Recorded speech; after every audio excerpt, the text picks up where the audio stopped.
मैं पारस दीक्षित।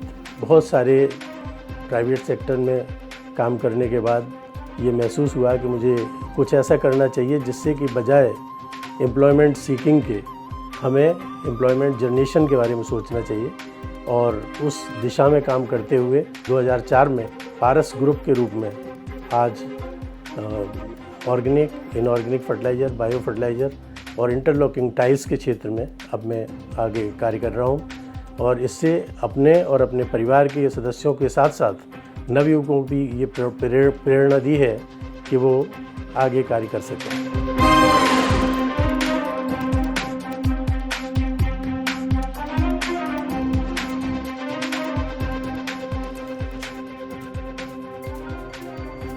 पारस जी, आपका इस मंच पे बहुत बहुत स्वागत।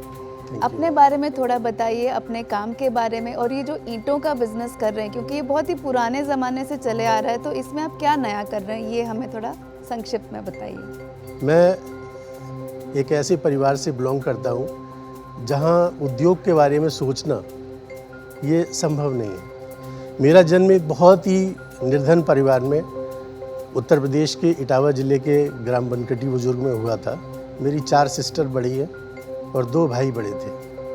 आप समझते हैं गरीब परिवार में अगर बेटियां बड़ी हों तो परिवार का पूरा दायित्व उनके शादी और उनकी जिम्मेदारियों को निर्वहन करने में निकल जाता है। तो उनका सारा अटेंशन उन पर था। उसके बाद 2 भाई बड़े थे, उनके लिए उन्होंने जो कुछ यथाशक्ति कर सकते थे शिक्षा का व्यवस्था की।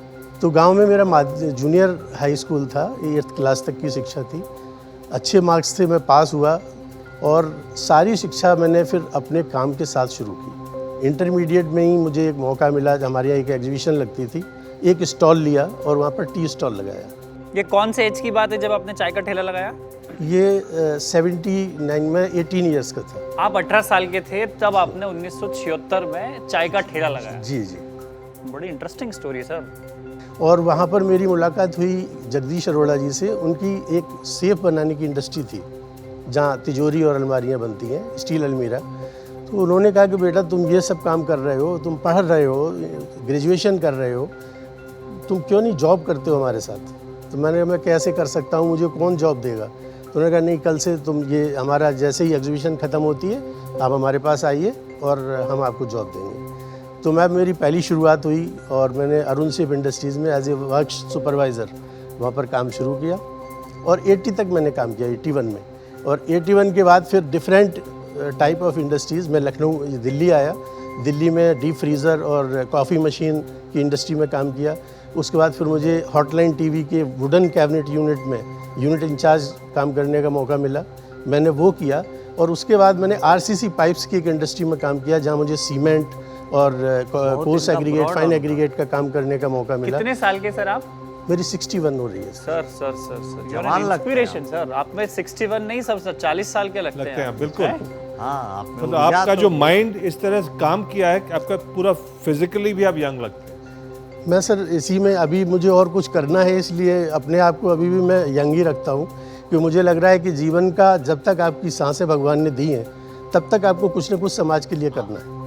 61 साल की उम्र में हमारे देश के जो वृद्ध लोग हैं वो या तो खाट पे बैठते हैं, खटिया में बैठते हैं, कहीं और काम करते हैं, तो उनके लिए क्या मैसेज है? वो अपना टाइम वेस्ट करते हैं या वो हार जाते हैं जीवन में? वो ऐसा क्यों करते हैं जो आप नहीं, आप अलग पॉजिटिव आदमी हो, या कि वो अलग सोचते हैं कि 60 के बाद रिटायरमेंट हो गया तो मतलब उनका माइंड ही शिफ्ट हो जाता है? ये सर माइंड सेट कर दिया गया है कि आप 60 के हो गए, अब आपको काम नहीं करना है, अब आपको केवल बाल बच्चों को खिलाना है, घूमना है और गपशप करनी है या पॉलिटिक्स में हिस्सा लेना है, यही सब काम करना है।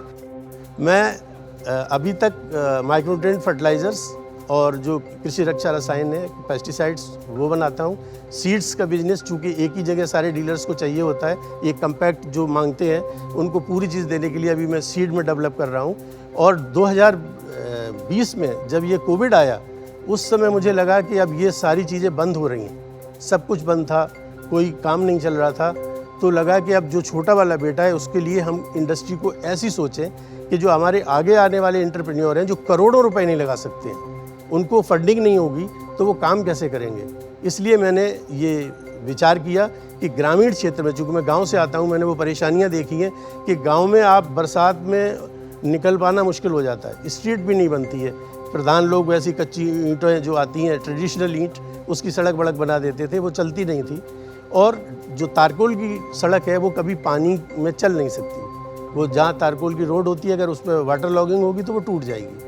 तो ये मुझे आया दिमाग में कि अगर हम कोई ऐसा कंक्रीट कंटिन्यूसली रोड बनाने की जगह, आरसीसी रोड बनाने की जगह, अगर हम ऐसे ब्लॉक्स बना के इनको दें जो लॉन्ग टर्म चले, मजबूत हों। इसी तरह से आप अपना कारोबार बढ़ाते रहिए, लोगों को रोजगार देते रहिए, प्रेरित करते रहिए। हम लोगों की शुभकामनाएं आपके साथ है। Thank you sir, thank you very much. Thank you, बहुत- बहुत इंस्पिरेशनल। Thank you sir.